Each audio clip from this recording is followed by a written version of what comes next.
Tujuannya untuk apa? Tujuannya untuk tentunya membunuh mereka. Ingat, ke-70 orang ini adalah utusan yang mereka tidak mempersiapkan diri untuk perang. Tidak, karena ini dai. Jadi nggak mau punya persiapan untuk perang sama sekali. Ya, tidak ada punya persiapan, nggak pakai baju besi, nggak bawa senjata-senjata enggak. Karena mereka diutus untuk menjadi dai, nggak punya persiapan perang sama sekali. 70 orang ini. Berarti 61 sisanya, 69 sisanya. Dan kemudian ya Amr bin Tufail ini mendatangi, mengajak kabilah, ya ada 3 kabilah, ya yang pemimpinnya adalah Usayyah, Ri'al dan Zakwan. Mereka semua datang menghampiri utusan Nabi SAW itu dan kemudian mereka mengeksekusinya, membunuhnya mereka sama Allah. Ya, Allah. Ini para sahabat yang diutus oleh Nabi SAW untuk menjadi dai. Mereka dibunuh semua. Bismillahirrahmanirrahim. Assalamualaikum warahmatullahi wabarakatuh. Innal hamdalillah nahmaduhu wa nasta'inuhu wa nastaghfiruhu wa natubu ilaihi wa na'udzu billahi min shururi anfusina wa sayyiati a'malina. Man yahdihillahu fala mudilla lahu wa man yudlil fala hadiya lahu. Asyhadu an la ilaha illallah wahdahu la syarika lahu wa asyhadu anna Muhammadan 'abduhu wa rasuluhu la nabiyya ba'dahu. Allahumma salli wa sallim wa barik wa an'im ala nabiyyina Muhammadin wa ala alihi wa sahbihi ajma'in, amma ba'du. Ikhwatal iman, a'azakumullah, hadirin kaum muslimin jamaah salat maghrib Masjid Al-Mujahidin yang semoga senantiasa dimuliakan Allah tabaraka wa ta'ala. Alhamdulillah, segala puji serta syukur marilah senantiasa kita panjatkan kehadirat Allah tabaraka wa ta'ala, yang mana kembali di malam hari ini kita dipertemukan oleh Allah tabaraka wa ta'ala di majelis kita seperti biasa di malam Senin, ya, atau di Ahad malam, dalam rangka tafaqquh fid din, mempelajari dan mengkaji dan sekaligus mengambil jatah warisan kita dari baginda Nabi sallallahu alaihi wasallam, karena Rasul yang mulia alaihi salatu wassalam wafat dan meninggal dunia tidaklah meninggalkan harta, tidak pula meninggalkan tahta, namun ia yang mulia sallallahu alaihi wasallam meninggalkan kepada kita apa? Ilmu yang bermanfaat. Jadi belajarnya kita, tafakuhnya kita fiddin adalah dalam rangka mengambil warisan kita dari beliau alaihi salatu wassalam. Semoga Allah Rabbuna Azza wa Jalla menjadikan pertemuan kita ini sebagai pertemuan yang ia ridhoi dan dijadikannya sebagai pemberat timbangan kebaikan bagi kita semuanya. Dan juga semoga Allah Rabbuna Azza wa Jalla menganugerahkan kepada kita semuanya ilmu yang bermanfaat. Amin Allahumma amin. Baik, kita melanjutkan pembahasan dari kitab sirah wa karya dari Syekh Safiyur Rahman Al-Mubarakpuri rahimahullah ta'ala. Sekarang kita masuk kepada pembahasan, ya, yang terjadi di tahun keempat Hijriyah. Pembahasan yang terjadi di tahun keempat Hijriyah. Tepatnya di bulan Safar. Tepatnya di bulan Safar. Di mana ada beberapa orang, ya, datang kepada Nabi sallallahu alaihi wasallam dari kabilah Adhal dan Qurah. Ia datang kepada Rasul yang mulia sallallahu alaihi wasallam mengabarkan, ia menginformasikan bahwa di tengah kaumnya ada beberapa orang muslim. Di tengah-tengah kaumnya ada beberapa muslim dan mereka meminta agar dikirim beberapa orang untuk mengajarkan Islam, membacakan Al-Quran kepada mereka. Jadi, maka dalam ini, ya, baginda Nabi alaihi salatu wasallam menyiapkan 6 orang. Menyiapkan 6 orang. Dalam riwayat yang lain ya disebutkan 10 orang. Ya, di riwayat Imam Al-Bukhari disebutkan ada 10 orang. Dan beliau menunjuk Marsad bin Abi Marsad Al-Ghanwi sebagai rais atau pimpinan rombongan tersebut. Jadi ada berapa? 10 orang ya. Sebagaimana disebutkan dalam riwayat Imam Al-Bukhari, dalam riwayat yang lain disebutkan 6. Dan hadirin kaum muslimin yang semoga dimuliakan Allah Tabaraka wa Ta'ala, dalam satu riwayat pun datang bahwasannya pemimpinnya adalah Asim bin Thabit. Kisahnya begini, di mana rombongan ini berangkat ya bersama dengan tadi utusan dari kabilahnya, ya bersama dengan utusan dari kabilahnya, dan setibanya di daerah yang bernama Ar-Raj'i, ya Ar-Raj'i, di mana yaitu adalah sebuah apa tuh namanya pangkalan air gitu ya, sebuah stasiun air lah gitu ya, tempat menyimpan air miliknya Bani Huzail di daerah ya Hijaz, tepatnya antara Rabiq dan Jeddah posisinya. Dan sejatinya hadirin kaum muslimin yang semoga Allah muliakan, utusan ini sebetulnya bukan ingin meminta agar ia diajarkan Al-Quran. Sebetulnya ini tidak lain dan tidak bukan adalah tipu daya. Ini tidak lain dan bukan adalah tipu daya. Allah membuat makar mereka itu, membuat tipu daya, ingin memerangi dan memperdaya kaum muslimin. Kemudian hadirin kaum muslimin yang semoga dimuliakan Allah Tabaraka wa Ta'ala, setibanya tadi di tempat yang bernama Ar-Raj'i, mereka ya meminta bantuan kepada penduduk yang ada di daerah situ, yaitu Bani Lahyan, juga dari kampung Huzail. Ada 100 orang pemanah, 100 orang pemanah yang mereka menyusul dan dapat menghampiri rombongan ini. Ini para duat, ya.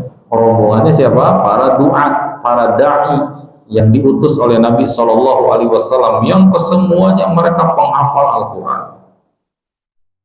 Karena di zaman itu seseorang yang tingkat hafalan Al-Qurannya tinggi adalah mereka orang yang keilmuannya sangat dalam. Bagaimana disebutkan oleh para sahabat, di mana mereka itu belajar dari Nabi Sallallahu Alaihi Wasallam itu 10 ayat. Mereka tidak akan beranjak ke ayat yang berikutnya sampai mereka mengilmui tentang 10 ayat ini dan sampai mengamalkan 10 ayat ini. Jadi bayangkan kalau hafal Quran di zaman itu seperti apa orang. Ya. Sebelum mereka mengetahui, mengilmui dengan dalam ke-10 ayat ini, dan sebelum mengamalkan ke-10 ayat ini, nggak nambah dulu, nggak nambah ke ayat berikutnya. Allahu Akbar. Jadi ini bukan orang sembarangan yang diutus itu. Para penghafal Quran 10 orang. Dan ternyata di jalan dikepung oleh 100 orang pemanah. Allahu Akbar. Ya Rabbi. Ya. Lalu hadirin kaum muslimin yang semoga dimuliakan Allah Tabaraka wa Ta'ala, ke-10 orang para duat, para sahabat yang mulia para sahabat yang mulia radhiyallahu anhum ajma'in, ketika melihat kondisi seperti itu, dikejar dan dikepung oleh 100 orang pemanah, mereka berusaha tentunya menyelamatkan diri karena lawan gak seimbang, 10 lawan 100. Akhirnya mereka berusaha untuk menyelamatkan diri, mendaki ke sebuah tebing dan tempat yang tinggi. Ya, sampai mereka orang-orang yang mengepung itu kesulitan mengejar, dan mereka kemudian membujuk gitu ya, membujuk dengan dalih kalau turun nggak diapa-apain sama kita, kita kurang lebih gambar. Ya, nggak akan diapa-apain turun. Ya, tentu para sahabat nggak semudah itu percaya ya, dalam kondisi sudah bersenjata seperti itu. ya, senjata terhunus dan siap mengepung, tentu tidak akan tidak akan mungkin melakukan seperti apa yang mereka sampaikan, tidak akan diapa-apakan gitu ya, tidak akan dibunuh dan seterusnya. Ya, sampai akhirnya kemudian singkat kisah ya, mereka itu ya ke-10 para sahabat itu kemudian diserang oleh mereka, dan dalam pengepungan itu meninggallah 7 orang, ya Allah. Tersisa Khubayb bin Adi, Zaid bin Ad-Dastin, dan ada seseorang lagi yang masih hidup. Ada Khubayb bin Adi dan Zaid bin Ad-Dastina. Dan Khubayb bin Adi, Zaid bin Ad-Dastina ini adalah veteran perang Badar. Ini keduanya yang ikut serta bersama Nabi di perang Badar, yang berhasil membunuh para pemuka Quraisy di perang Badar. Jadi artinya ini bukan orang sembarangan. Ya, Khubayb bin Adi dan Zaid bin Ad-Dastina, dan ada satu orang lagi yang kemudian ditawan. Ketiga orang ini ditawan. Ya, singkat kisah, kedua orang sahabat ini, ya, Zaid yang satu dibawa oleh bangsa musyrikin ini. Zaid bin Ad-Dastina dan Khubayb bin Adi dibawa ke Makkah. Kalau yang satunya lagi ternyata dibunuh. Jadi tinggal tersisa 2 orang dibawa ke Mekah, dan tentu kalau dibawa ke Mekah kan konsekuensi ya, artinya dibawa ke kandang musuh. Karena di Mekah sudah kenal ini 2 orang ini adalah yang baru berhasil membunuh para pemimpin mereka. Dibawa ke Mekah, dibawa ke kandang macan, ke kandang musuh loh, diserahkan ke sana. 2 orang sahabat ini, ya Allah. Ya. Kemudian hadirin kaum muslimin yang semoga dimuliakan Allah Taala, setibanya di sana, Khubayb ditahan di Makkah, dimasukkan ke dalam penjara. Kemudian dibeli oleh salah seorang pembesar Quraisy, Ujair bin Abu Ilhab, ya, Abu Ihab At-Tamimi. Dan sepakat setelah dibeli itu, kan tawanan dibeli, sepakat setelah dibeli untuk dieksekusi, dibunuh. Ya Allah. Ya. Dan dibawalah ke sebuah tempat, ya, namanya daerah Tan'im. Ya. Saat sampai di sana, ketika hendak mau dieksekusi ini, dengan cara disalib, dieksekusi, Khubayb radhiyallahu anhu meminta waktu untuk bisa mengerjakan sholat 2 rakaat. Meminta waktu untuk mengerjakan sholat 2 rakaat. Ya. Lalu kemudian diizinkanlah ia sholat 2 rakaat. Kata Khubayb, ia mengatakan begini, kalaulah seandainya, demi Allah, kalaulah seandainya bukan karena mereka khawatir, mereka menganggap saya takut, tentu saya akan memperpanjang dan memperbanyak sholat. Artinya kan dalam persepsi mereka minta sholat 2 rakaat, khawatir nanti ada di perasaan benaknya orang musyrikin, oh yang mengulur waktu nih, gitu ya, takut nih mau dibunuh nih, gitu. Kata Khubayb, ya, karena ya menghindari perasaan itu, maka sholat saya cukup 2 rakaat. Artinya beliau berani, ngapain harus takut, gitu ya. Dan kemudian beliau berdoa, dan doa beliau yang masyhur, yang terkenal, yang ini kemudian ya disyiarkan di zaman ini, terlebih untuk kita mendoakan orang-orang Zionis ya, Yahudi yang begitu bengisnya dan kejiknya mereka terhadap saudara-saudara kita di Palestina. Doa Khubayb radhiyallahu anhu yang masyhur itu apa? Allahumma ahsihim adada waqtulhum badada wa la tubqi minhum ahada. Ya, doa beliau. Allahumma ahsihim adada, ya Allah, ya, hitunglah bilangan mereka. Karena yang Maha tahu Allah, ada berapa orang yang ada di situ. Ya Allah, hitunglah bilangan mereka. Ya, waqtulhum badada, binasakanlah mereka semua. Wala tubqi minhum ahada, jangan sisakan seorang pun di antara mereka. Ini doa sahabat Khubayb ya radhiyallahu anhu. Dan ini ya bisa kita praktekkan di dalam doa-doa kita. Ya, kita doakan semoga kehancuran dan kebinasaan menimpa mereka, orang-orang yang menzalimi, menindas ya dengan begitu semena-mena saudara kita yang ada di Syam, yang ada di Palestina. Ya, kita doakan semoga saudara-saudara kita dibantu dan ditolong oleh Allah Taala. Allah hancurkan dan binasakan orang-orang Zionis, orang-orang Yahudi sehancur-hancur, dan siapapun mereka yang mendukung dan menolong ya, yang berada di barisan mereka. Ya, amin Allahumma amin.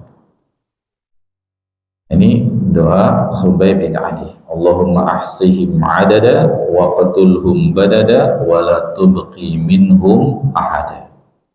Ya Allah, hitunglah mereka, hitunglah bilangan mereka. Wa qatulhum badada, binasakan mereka semua. Wa la tubqi minhum ahada, jangan engkau sisakan seorang pun di antara mereka. Ini apa yang disampaikan atau doa yang masyhur dari sahabat Khubayb ya radhiyallahu anhu, Khubayb bin Adi. Lalu setelah itu ditanya oleh salah seorang pemimpin Quraisy, pemimpin musyrikin Quraisy, apakah engkau suka jika Muhammad berada di tengah kami, lalu lehernya kami tebas, sementara engkau bebas hidup merdeka? Artinya kalau engkau dijadikan pengganti, nah, kamu bisa hidup nih, asal diganti dengan Nabi Muhammad SAW. Mau nggak, ridho nggak kalau seperti itu? Apa jawab Khubayb radhiyallahu anhu? Dengan lantangnya ini di kandang macan ya, sendirian, udah mau dieksekusi. Dengan lantangnya yang mengatakan, wallahi, demi Allah, tidak. Aku tidak suka berada di tengah keluargaku sementara Muhammad SAW di tempatnya terkena sebuah duri karena ulah kalian. Jangan kata dipenggal lehernya, terkena duri saja gara-gara ulah kalian, saya tidak ridho dan tidak suka. Ya Allah, ya. Tanpa waktu lama dibunuhlah ya Khubayb bin Adi radhiyallahu anhu, disalib ya, dan sengaja dipampang, tidak dikubur, sengaja dipampang. Allah ya, dan kemudian menugaskan beberapa orang untuk dijaga, jadi dibunuh, disalib, dijaga di sekitarnya, dijaga, disiapkan orang-orang untuk menjaga. Sampai kemudian muncullah Amr bin Umayyah ya Ad-Dhamiri pada malam harinya, yang ia berhasil mengakali, berhasil memperdaya para penjaga tuh. Para penjaganya diperdaya sama ya Ad-Dhamiri ini, yang kemudian setelah itu ia mengambil jasad dari sahabat yang mulia ini dan dikuburkan. Jadi seharian tuh dipampang, malam harinya baru diambil dan dikuburkan. Itulah ya peristiwa salah satu yang terjadi di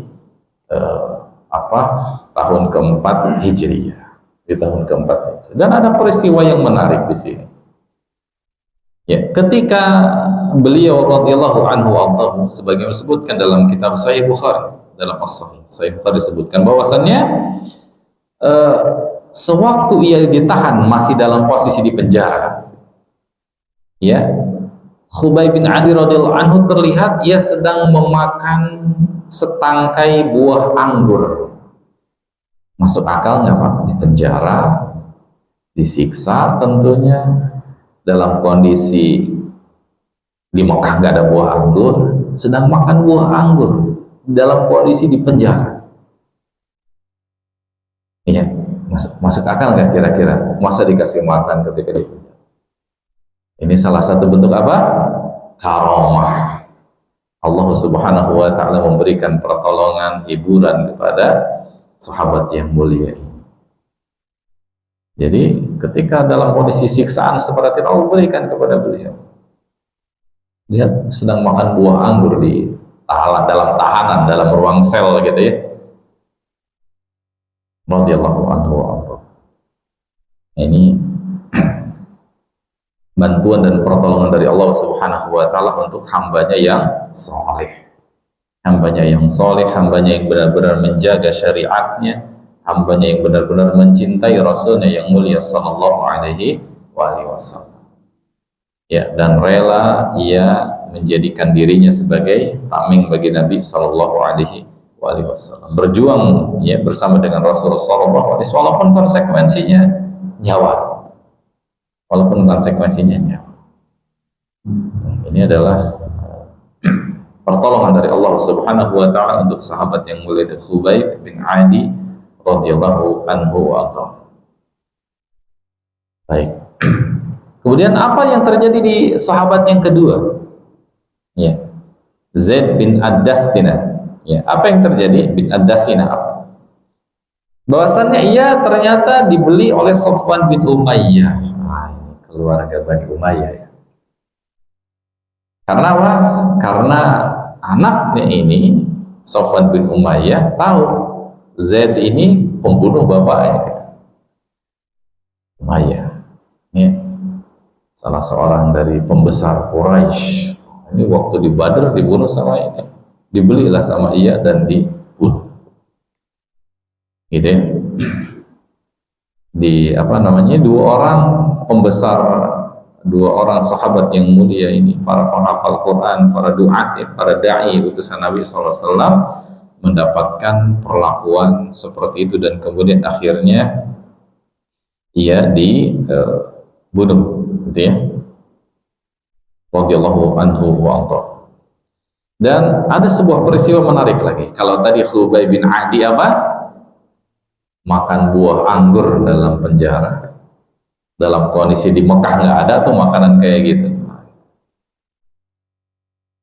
Kalau apa Zaid bin Ad-Dathina beda lagi. Peristiwanya gini. Bahwasannya orang-orang Quraisy mengirim utusan, ya, untuk mendampingi, untuk mendatangi salah seorang dari jasad, ya. Orang-orang yang meninggal, 7 orang yang meninggal di tempat sebelumnya yang tadi kita sebutkan, nyampe ke sana. Tujuannya ingin memastikan betul nggak 7 orang itu sudah wafat, benar nggak 7 orang itu sudah wafat.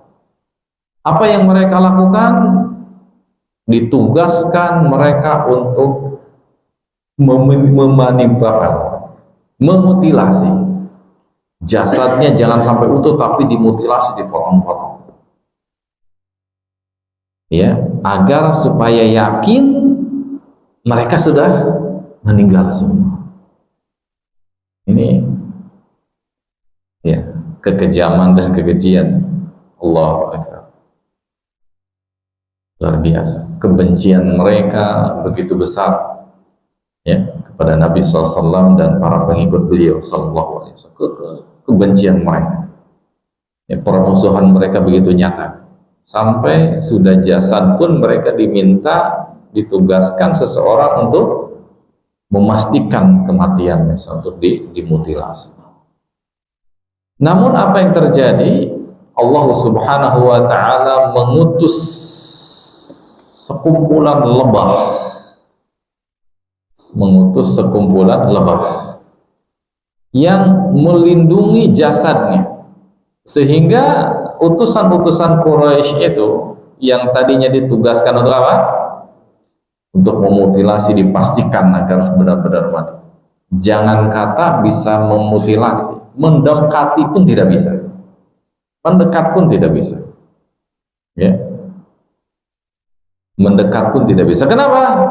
Karena sahabat tersebut sebelumnya bersumpah demi Allah untuk tidak mau bersentuhan dengan orang musyrikin dan tidak membiarkan dirinya disentuh oleh orang-orang musyrik. Ya, saking bencinya dengan kesyirikan dan orang-orang musyrikin, ya, ia bersumpah ketika hidupnya tidak mau, wallahi demi Allah saya tidak mau disentuh dan bersentuhan dengan orang-orang musyrik.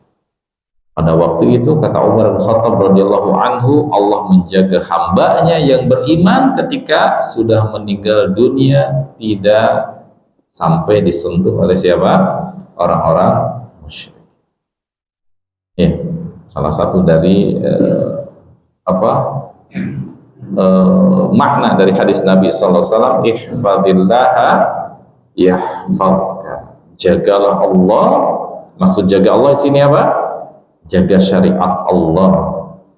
Ya, perhatikan perintah Allah, kerjakan dengan baik, perhatikan batasan dan larangan Allah, jauhi dengan baik. Nah, itu maksudnya jaga Allah. Yahfazka, niscaya Allah akan menjaga engkau. Ya, jadi walaupun sudah meninggal dunia, dijaga, dilindungi oleh Allah Subhanahu wa taala. Adapun meninggalnya itu karunia. Karena apa? Mati syahid. Karunia. Itu yang justru dicari oleh para siapa? Para sahabat. Justru mereka itu bangga dan bahagia dengan wafatnya dan terbunuhnya di medan perang seperti itu, mati syahid yang mereka cari. Jadi artinya wafatnya mereka, meninggalnya mereka sejatinya adalah anugerah bagi mereka dari Allah Subhanahu wa taala, karena mereka mendapatkan apa? Syahid. Jadi mendapatkan syahid. Karena itu yang mereka inginkan, mereka ingin mendapatkan anugerah menjadi syuhada, ya, menjadi syuhada. Makanya itu yang membedakan antara orang musyrikin dengan orang muslim. Ketika berperang itu, ketika berjuang, justru seorang muslim mencari apa? Mencari kematian karena ingin mendapatkan ya pahala mati syahid. Nah gitu. Ini salah satu bentuk dari pertolongan dan perlindungan Allah Subhanahu wa taala dan juga anugerah oleh Allah Subhanahu wa taala, walaupun dalam kondisi sebetulnya ini apa? Informasi musibah, ya, tragedi lah bisa disebutkan, ya. Ini tahun keempat Hijriah, tahun keempat Hijriah, dan masih di bulan yang sama, masih di bulan Safar, ya, hanya hitungan beberapa hari setelah tragedi yang tadi, terjadi lagi sebuah peristiwa yang ini lebih besar. Kalau tadi berapa orang, Pak? 10 orang utusan Nabi sallallahu alaihi wasallam, 10 orang. Kalau yang kedua ini namanya ya musibah atau tragedi yang terjadi di sebuah tempat namanya Bir Ma'unah. Bir Ma'unah. Kisahnya begini.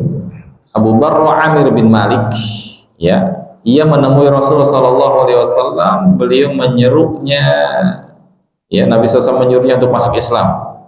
Namun dia tidak mau dan tidak menunjukkan permusuhan. Diajak masuk Islam tidak mau, namun tidak memperlihatkan kebencian dan permusuhan. Luar biasa.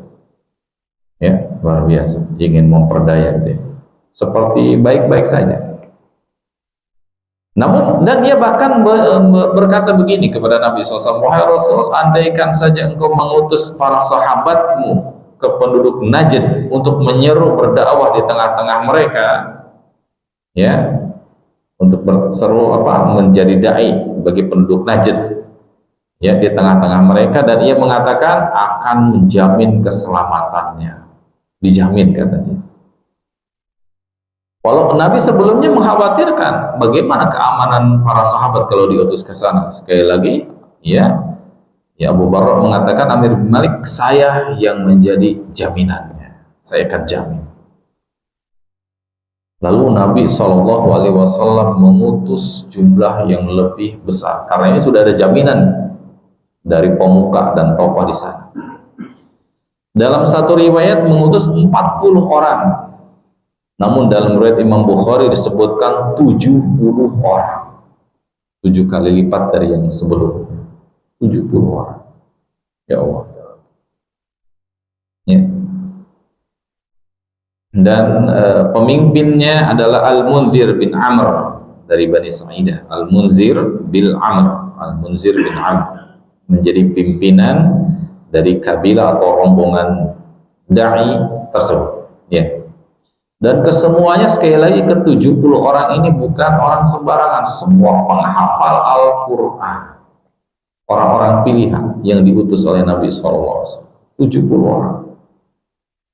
Ya Allah. Ya.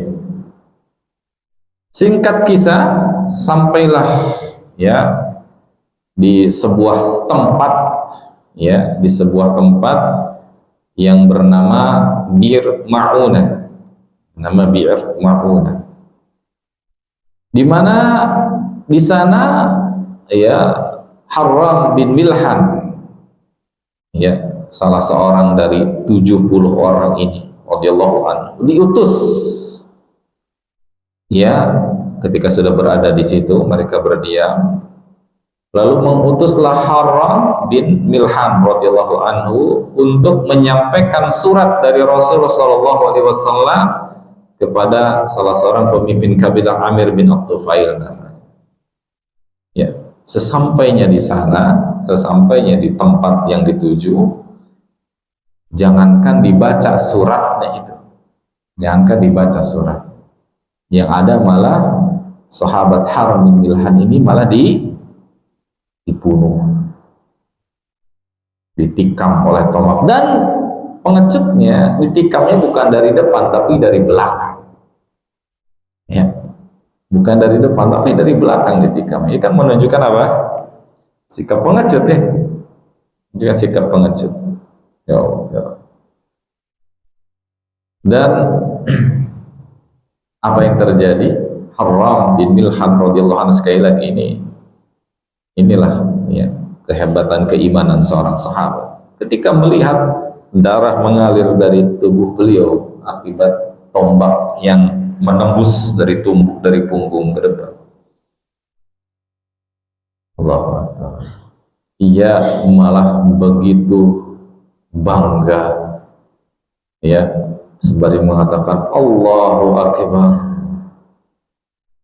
Ya, alangkah beruntungnya aku demi Rabb pemilik Ka'bah. Allah. Ya, gimana Pak? Dibunuh, ditikam dari belakang, tapi sama sekali tidak memperlihatkan ketakutan atau memperlihatkan rasa sakit, berteriak, tidak. Yang keluar dari lisannya justru malah pujian kepada Allah Subhanahu wa Ta'ala atas anugerah mendapatkan syahid. Allahu Akbar. Ada manusia yang masih begini. Allahu Akbar. Itulah para sahabat ridwanullah alaihim jami'an. Ya, Allahu Akbar. Alangkah beruntungnya aku demi Rabb pemilik Ka'bah. Ya Allah, ya Rabb. Dan itulah ya syahid beliau Harram bin Milhan radhiyallahu anhu. Kemudian sang pemimpin ini, Amir bin Tufail ini, mengajak Bani Amir untuk ya menghampiri kaum muslimin yang sedang berada tadi di tempat namanya Bir Ma'unah. Tujuannya untuk apa? Tujuannya untuk tentunya membunuh mereka. Ingat, ke-70 orang ini adalah utusan yang mereka tidak mempersiapkan diri untuk perang, tidak, karena ini dai, jadi nggak mau punya persiapan untuk perang sama sekali, Ya, tidak ada punya persiapan, nggak pakai baju besi, nggak bawa senjata-senjata lengkap, enggak. Karena mereka diutus untuk menjadi dai, nggak punya persiapan perang sama sekali. 70 orang ini. Berarti 61 sisanya, 69 nih sisanya. Dan kemudian ya Amr bin Tufail ini mendatangi, mengajak kabilah, ya ada 3 kabilah, ya yang pemimpinnya adalah Usayyah, Ri'al dan Zakwan. Mereka semua datang menghampiri utusan Nabi SAW itu dan kemudian mereka mengeksekusinya, membunuhnya mereka sama Allah. Ya Allah. Ini para sahabat yang diutus oleh Nabi SAW untuk menjadi dai. Mereka dibunuh semua. Ya Allah. Kemudian ada 2 orang atau 3 orang yang dalam posisi tidak sedang berada di tempat itu, tetapi masih dalam rombongan juga, cuma tidak berada di tempat itu. Melihat dari atas ada burung yang berputar-putar, ini berarti menunjukkan ada sesuatu yang terjadi di bawahnya. Ya, mereka burung itu adalah pemakan apa? Pemakan bangkai. Berarti ada sesuatu di sana, dihampiri dan ternyata memang terjadi pembantaian, ada para sahabat. Maka ya, sahabat yang berada dalam posisi di luar pun datang ke sana membantu rekan-rekannya, dan karena memang tidak punya persiapan senjata lengkap, akhirnya pun menjadi salah satu dari korban atau menjadi korban dari keganasan waliyadzubillah, ya, musuh-musuh Islam. Ini adalah peristiwa yang terjadi ya di tahun keempat Hijriah, 2 peristiwa besar.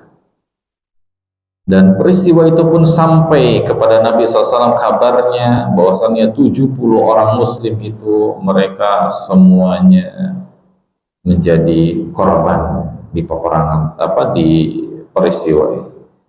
Maka setelah itulah kita kenal ada sebutan, ada sebuah peristiwa namanya Qunut Nazilah. Qunut Nazilah. Iya. Riwayatnya, kisahnya ini sebagaimana disebutkan dalam riwayat Imam Al-Bukhari bahwasannya dari sahabat ya Abdullah bin Umar radhiyallahu anhu, annahu sami'a Rasulullah sallallahu alaihi wasallam idza rafa'a ra'sahu min ar-ruku'i min ar-rak'atil akhirah min al-fajr, ya apabila saya bahwasannya kata beliau Abdullah bin Umar mengatakan saya mendengar Rasulullah sallallahu alaihi wasallam setelah bangkit dari ruku' di rakaat kedua di salat subuh, ya jadi dalam posisi i'tidal Nabi SAW berdoa, Allahumma al'an fulanan wa fulanan wa fulanan, ya Allah laknatlah si fulan, si fulan, si fulan, ya. Jadi Nabi SAW berdoa, ya disebut dengan kunut nazilah. Dan itu berlaku selama 1 bulan full Nabi berdoa.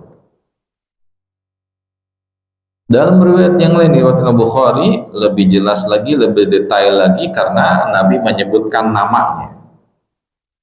Dari sahabat Anas bin Malik radhiyallahu anhu, anna Ri'lan wa Zakwan wa Usayyah wa Bani Lahyan.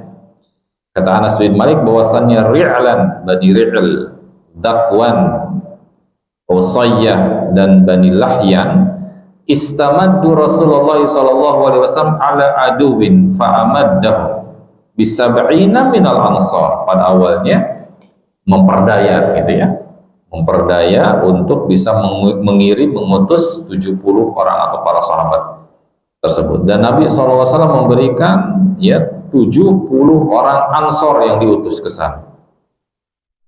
Kunna nusammihim al-qurra fi zamanihim. Kata Anas bin Malik, kami mengenal dan menamai mereka yang 70 orang ini adalah al-qurra. Qurra itu para pembaca Al-Quran, maksudnya hufaz, para penghafal Al-Quran. Jadi 70 orang ini sekali lagi bukan orang-orang sembarangan. sahabat Nabi dari golongan Ansor yang mereka memang punya kapasitas ilmu yang luar biasa. Kemudian kanu yahtatibuna bin nahar wa yasalluna bil lail. Kami mengenal mereka 70 orang itu kata Anas bin Malik, kalau siang pekerjaan mereka itu yahtatibun, mencari kayu bakar ke hutan untuk dijual. Jadi pekerjaannya itu gitu, sederhana. Ya, sederhana. Cari kayu bakar, jual ke pasar. Wa yusalluna bil-lail, namun waktu malam mereka habiskan dengan salat. Itu yang kami kenal dari 70 orang itu. Jadi bukan orang, sekali lagi bukan orang biasa, namun orang-orang yang luar biasa. Ya, sangat sederhana di siang hari, namun di malam harinya mereka isi dengan ibadah, salat. Yusalluna bil-lail. Hatta kanu bi bi'r ma'una, sampai ketika mereka sudah berada di tempat yang namanya bi'r ma'una. Bi'r itu sungai sumur, tempat penampungan air. Qataluhu, ya, wa ghadaru bihim, mereka kabilah-kabilah tadi, para pemimpin tadi membunuh ya para sahabat tersebut dan lari, tidak bertanggung jawab terhadap mereka. Fabalagha Nabi sallallahu alaihi wasallam, sampailah berita itu kepada Nabi sallallahu alaihi wasallam. Faqanata syahran, Nabi pun doa kulus selama sebulan. Ya, yad'u fi subhi, beliau berdoa di salat subuh, al ahya'i minal ahya'il arab, mendoakan keburukan untuk tadi kabilah-kabilah tersebut. Al ri'lin wal ri'il wa Zakwan, kepada Zakwan, Usayyah dan Bani Lahya. Ini terjadi di pasca kejadian peristiwa tersebut di Ma'unah. Ya. Jadi mendoakan atau peristiwa ini adalah hikmahnya atau salah satu bentuk ilmunya adalah ketika terjadi peristiwa besar seperti ini, maka salah satu syariat mengatakan atau mengajarkan kita untuk apa? Ya, beraksi dengan berdoa di antaranya. Doakan, ya, doakan. Dan ini Nabi SAW melakukan selama 1 bulan mendoakan kebinasaan untuk siapa? Kabilah-kabilah dan para pemimpin yang tadi disebutkan. Ya. Ini adalah peristiwa sekali lagi yang terjadi pasca perang Uhud di tahun keempat Hijriah. Jadi bertubi-tubi ya, di perang Uhud mendapatkan ya hal yang tidak mengenakan gitu ya. Di tahun ketiga, di tahun keempatnya seperti ini terjadi peristiwa-peristiwa yang Allah, dan itu tidak lain dan tidak bukan sebagai bentuk apa? Ibrah dan pelajaran bagi kita betapa dalam memegang syariat ini tidak ringan ya. Ujian dan terus ujian dan terus ujian. Untuk apa? Membuktikan siapa yang benar imannya. Kan hidup di dunia itu kan itu Pak ya, simpel sebetulnya. Kehidupan dunia itu tujuannya untuk apa? Untuk menghadapi ujian, kan gitu ya, simpel saja. Level ujiannya yang berbeda-beda. Ada yang diuji dengan keluarga, ada yang diuji dengan usaha, ada yang diuji dengan kesehatan, uji macam-macam level. Ya, levelnya macam-macam. Ujian itu bertingkat-tingkat, berjenjang-jenjang, sebagaimana jenjang keimanan seseorang bertingkat-tingkat. Dan ini ujian yang dihadapi oleh para sahabat ridwanullah alaihim jami'an. Betapa mereka menghadapi peristiwa yang luar biasa. Makanya ketika ada salah seorang yang terjadi di zaman tabi'in ya, mengatakan, wah enak ya hidup di zaman Nabi, bisa melihat Nabi, juang bersama Nabi. Dan salah seorang sahabat menegur, ya, salah seorang menegur. Artinya gini, ya belum tentu kita siap menghadapi hidup di zaman Nabi, belum tentu siap. Perjuangannya seperti ini gimana? Belum tentu siap. Apalagi mohon maaf dengan level keimanan orang akhir zaman ya. Dengan level keimanan orang akhir zaman seperti ini. Seperti yang sekarang kita berada di tengah-tengahnya. Belum tentu siap kita menghadapi ujian seperti ini. Coba ditikam tapi bersyukur kepada Allah, gimana Pak kira-kira? Ditikam melihat darah tapi bersyukur kepada Allah atas anugerahnya, ya Allah, gimana? Ya, berjuang dengan begitu dahsyatnya sampai rela ia disalib, dibunuh, ya, dengan begitu lantangnya, tidak ada ketakutan sedikit, karena itu justru yang dicari Allah. Ini sekali lagi ini perjuangan yang berat. Maka dalam hal ini tentu ya sebagai bentuk pelajaran bagi kita diantaranya adalah bahwasannya ketika kita memegang keimanan ini, maka ya siap dan sabar menghadapi ujian. Ya, di akhir zaman terlebih seperti sekarang, memegang al-haq, memegang kebenaran ini seperti seorang memegang apa Pak? Bara api. Ghamid alal jamrah, seperti seseorang memegang bara api. Di akhir zaman ini kita memegang kebenaran itu. Ya, bara api. Kemarin kan habis nyata ya Pak ya, Idul Adha ya. Nyata itu. Bagaimana apinya, baranya itu begitu membakarnya, merah. Memegang al-haq, memegang kebenaran di akhir zaman, kata Nabi, seperti memegang bara api seperti itu. Kalau nggak sabar-sabar, lepaskan. Ya, ujiannya sebetulnya kan ujian tidak sedahsyat zaman dahulu ya.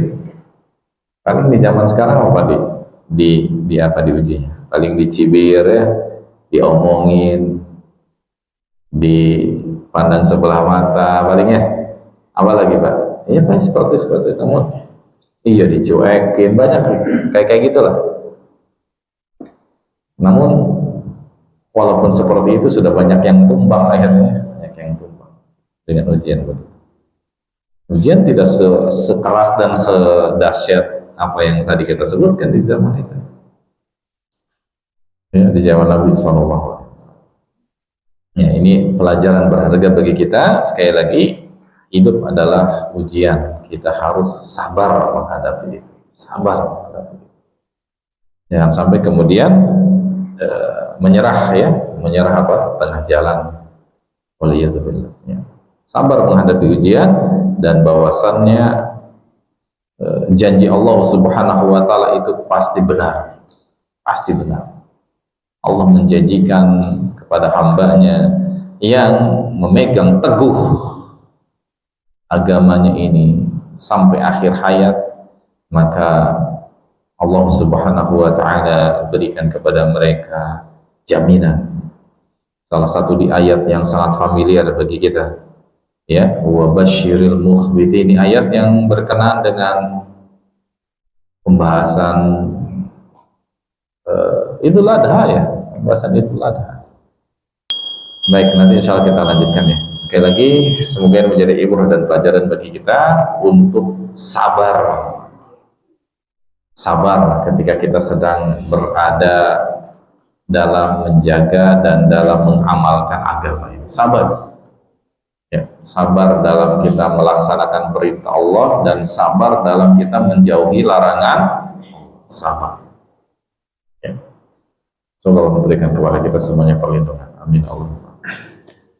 Baik, ada yang mau bertanya? Kalau ada bertanya setelah azan. Kalau tidak ada pertanyaan, saya tutup. Ada pertanyaan? Enggak ada? Alhamdulillah. Kalau tidak ada pertanyaan, berarti selesai. Ya. Sampai di sini dulu apa yang kita bahas. Yang benar dari apa yang saya sampaikan itu murni dari Allah Subhanahu wa ta'ala. Khilaf, salah dan kelirunya murni dari kelemahan saya pribadi dan juga dari syaitan. Saya mohon ampun kepada Allah dan berlepas diri dari perkara tersebut. Wassalamualaikum warahmatullahi wabarakatuh. Wa ala alihi wasallam. Subhanallahumma wa bihamdik, asyhadu an la ilaha illa anta, astaghfiruka wa atubu ilaik. Wassalamualaikum warahmatullahi wabarakatuh.